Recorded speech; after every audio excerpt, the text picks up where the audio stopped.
राजू कहता है कि अगर धरती में गुरुत्वाकर्षण न होता तो वह पूरा सौरमंडल भी अपनी गाड़ी में भर लेता।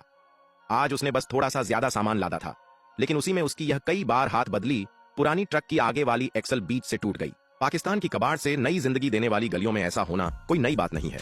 इसे वापस ले जाकर 2 महीने और चला लिया जाएगा। नई एक्सल लगाने की कोई जरूरत नहीं, क्योंकि पुरानी को ठीक कराना ही सबसे तेज और सस्ता तरीका है। ऐसे खोलकर ले जाने से समय भी बचता है और टो ट्रक का भारी खर्च भी नहीं देना पड़ता, क्योंकि अगर माल मालिक तक देर से पहुंचा तो भारी जुर्माना भरना पड़ता है, और गरीब राजू के लिए वह जुर्माना उसकी किस्मत ही तोड़ सकता है।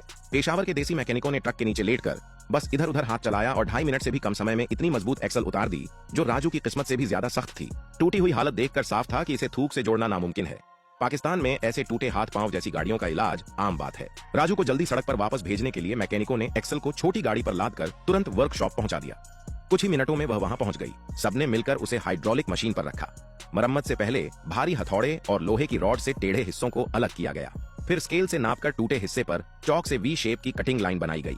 कटिंग टॉर्च से उसी लाइन पर काटा गया और बेकार लोहे को निकाल दिया गया। इसके बाद हाइड्रोलिक मशीन से उसे फिर से सीधा किया गया। मैकेनिक बार बार नापते रहे ताकि जरा भी गलती न हो। जब सब सही बैठ गया तो इलेक्ट्रिक वेल्डिंग से जोड़ दिया गया। यह मैकेनिक दिखने में साधारण था, लेकिन उम्र 40 साल और अनुभव 41 साल का था। उसके हाथों से हजारों मरी हुई मशीनें दोबारा जिंदा हो चुकी थीं। इसी हुनर से उसने पाकिस्तान में बड़ा घर भी बनाया और लग्जरी गाड़ियां भी खरीदी। वेल्डिंग के बाद एक्सल की सख्ती संतुलित की गई और पूरी तरह मजबूत किया गया।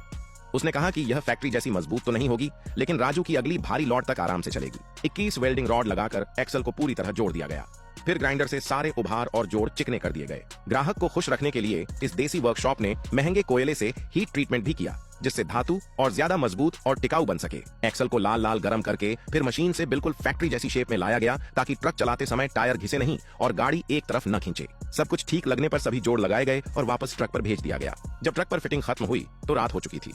मैकेनिकों ने खाना भी नहीं खाया था। पता नहीं राजू उन्हें एक्स्ट्रा खाना देगा या नहीं, लेकिन वे बोले कि राजू हमारा बड़ा ग्राहक है, चाहे खाना दे या न दे, उसकी गाड़ी सबसे पहले ठीक होगी। क्योंकि राजू जैसे लोग पूरे देश की ढुलाई से अर्थव्यवस्था चलाते हैं, उनके लिए हर मिनट पैसा है। जैसे निकाला था वैसे ही सब पुर्जे वापस लगा दिए गए।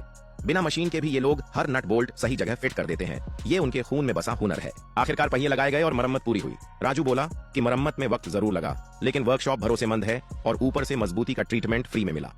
अब अगर किस्मत मजबूत रही तो अगली बार टूटेगी भी नहीं। फिर राजू दोबारा ट्रक स्टार्ट करके देर से पहुंचने वाला माल मालिक के पास पहुंचाने निकल पड़ा।